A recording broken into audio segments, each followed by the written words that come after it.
The problem with anger. No matter how calm and peaceful you think you are, we all have moments of anger.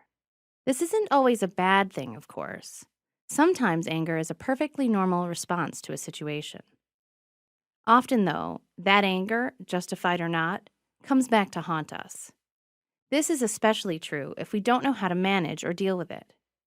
No matter what set you off, anger can be problematic in a few different ways. Here are 3 major ways that anger harms you. Anger negatively affects your mood. No matter how good you are at controlling your anger, there is a chance that it is going to negatively affect you. Have you ever been so angry that you couldn't shake the feeling?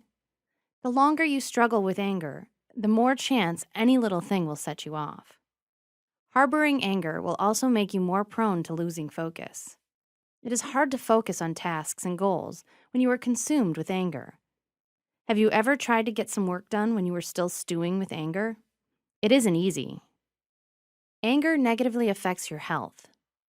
Anger can even physically affect you in the form of headaches, chest pains, and increasing your cortisol, stress hormone. When your anger leads to stress, it can be hard to control. You will be more likely to perceive benign actions as threats. This triggers more anger, which again triggers more stress.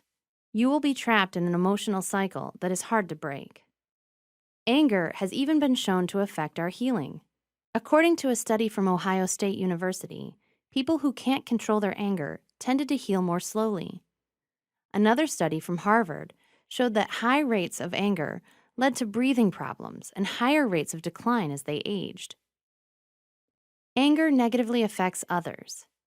There are few things more awkward and uncomfortable as being around an angry person. Even if others aren't the target of your anger, you will still likely be short or dismissive of them. Have you ever lashed out at someone for no or little reason? If so, then your anger is negatively impacting the people around you. Anger isn't a valve that we can just shut off, but it is something we can manage. If your anger is affecting you in negative ways, then it is time for you to sit down and figure out ways you can deal with it.